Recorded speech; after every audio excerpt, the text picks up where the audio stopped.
Commissioner Feilding. Thank you, Mr. Chairman. Good afternoon. Thank you both very much for coming to help us today. Our task is really fourfold when we're dealing with aviation security, because we're trying to figure out, first of all, what was the state of the system on 9/11. Secondly, what happened specifically on 9/11, which of course could be different from what the particular state of the system may have been. What's the state of the system today?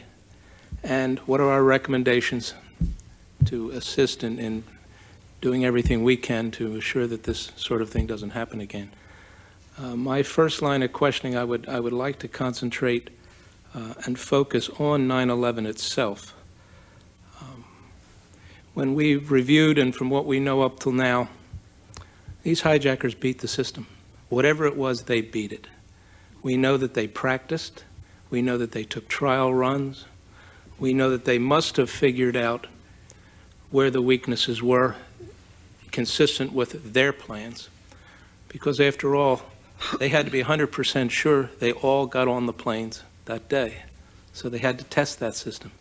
And they gamed it, and they beat it. Painfully so, they beat it. So what I'd really like to figure out is, and what we all want to figure out, is how that happened, and specifically what happened in the case of these hijackers.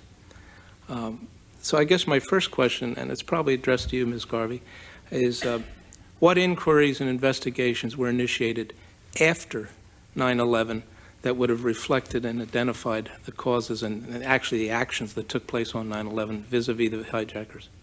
Well, Commissioner, in some cases, we really had the protocols already in place. In other words, we had security people at all of those airports. And so there was an immediate communication from Washington to those airports and a sort of direct line of communication collecting information. But I would say also that almost immediately the FBI obviously was involved. So the FBI became the sort of lead agency, if you will, with us gathering information for them at those airports and funneling that directly to them. I will tell you quite honestly, I do not know all of the pieces of the of what the FBI has uncovered. I was briefed in October. The line of questioning I had for the FBI at that time is, what actions, based on what you know, I obviously do not need to know everything that you do, but based on what you know, are there changes we should be making to the system? So when you look back and see all the security directives that came out very quickly after 9/11, the new directions to the airlines, those were based on communications with the FBI and the intelligence community. What changes should we make based on what you know? Okay, well, thank you. Hope that See, helps. what we're trying to look for is we're trying to identify answers and also sources of information so that we can divine the answers. Right. So I guess what I'm also asking you, or both of you, I mean, if you feel that there's an insufficiency in an answer, you can add something to it, please do, Mr. Mead. But what reports were prepared by the FAA that we should be looking at? There are a number of reports that were prepared both by our security teams, those folks who were actually in the field. There were reports that were coming up literally first few days, literally hourly, but then certainly daily reports that we were getting directly to the Secretary. So the reports were coming very quickly. They were coming orally, and they were coming in a written fashion. But the point of contact, the initial point of contact, were those field inspectors, those agents, those people literally in the field, literally at the airport. They were gathering information, communicating it both to us and then also to the FBI that was pulled in at the local level as well. Another source of information, of course, would be the air traffic control side of the house. The radar information, the tracking information, the air traffic control tapes, all of those were readily made available to the FBI. All of those,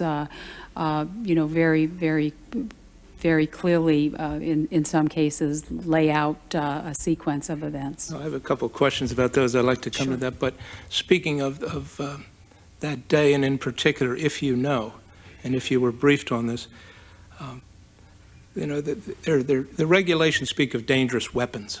There's a definitional issue of what's dangerous weapons.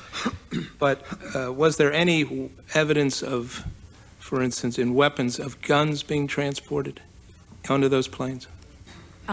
There, to my knowledge, well, I'm going to be more definitive than that. There was not. I actually, we were briefed on that. There was a lot of confusion, as some have called it, the fog of war. There was a report that at one point surfaced, and it may have been even part of a written report that had surfaced from somewhere in the field. It may have been from American Airlines in particular, that spoke about a gun. The FBI, to my knowledge, and again, I don't know if this has changed since I've left, but certainly when I was there, the FBI looked at that. GAO, I believe, also did a report on that as well, and found no evidence of that it may have been something that was reported in the confusion. And frankly, that's a challenge for people even going through the information to make sure that we're sorting out what really happened from what may have been some extraordinarily difficult moments, obviously. Mr. Mead, do you have any information that differs from that? No, sir. Okay, well, thank you. Also, how about any evidence of bombs on board any of the three planes? No evidence certainly that I'm aware of.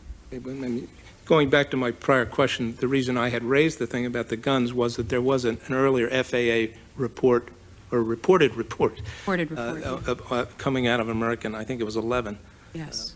Okay. How about box cutters? Have any box cutters been recovered? I do not know, and I would assume that that obviously would be the FBI. I'll tell you again how we approached it in going to the FBI and saying, we are, obviously going to make some changes here. Do we need to, what do we need to consider? Were box cutters involved? And I want to be careful about this because I do recognize the sensitivity. We certainly, if encouraged is too strong a word, I don't mean it to be too strong, but it was suggested that prohibiting box cutters would be a good thing. To the extent to which they were used or how they were used, I don't have that information. Mr. Mead, anything?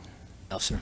The box cutter issue is kind of an interesting one to us and a little perplexing to us because, candidly, as I read the regulations, a box cutter that's 4 inches was a prohibited item. A box cutter that was under 4 inches was not.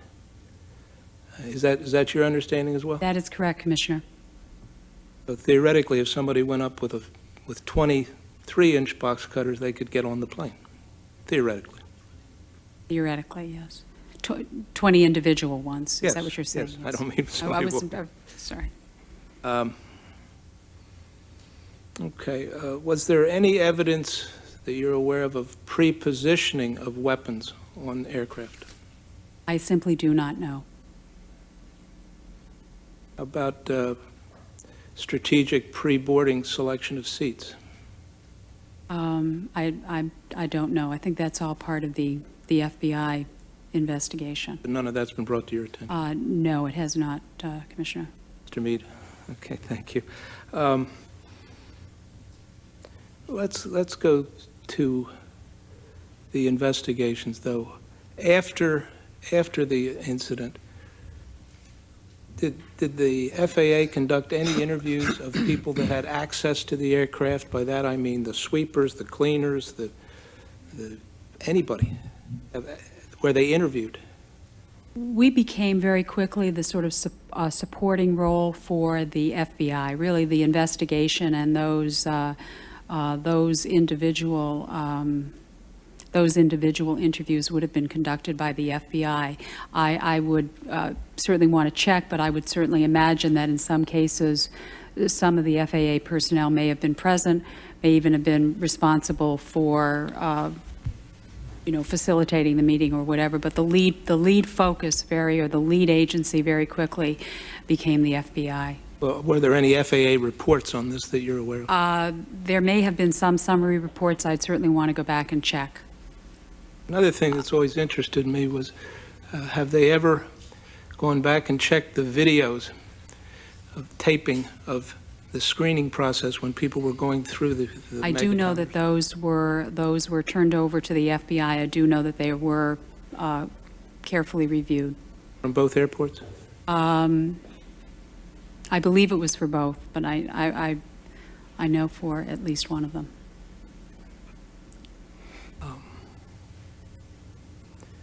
You know, when you go through an aircraft, I mean, boarding an airliner, and you go through and occasionally somebody asks you to step to one side, take off your shoes, take off your belt, whatever it is, and then they screen you. And I guess 99.9% of those people then ultimately get passed on and get passed through.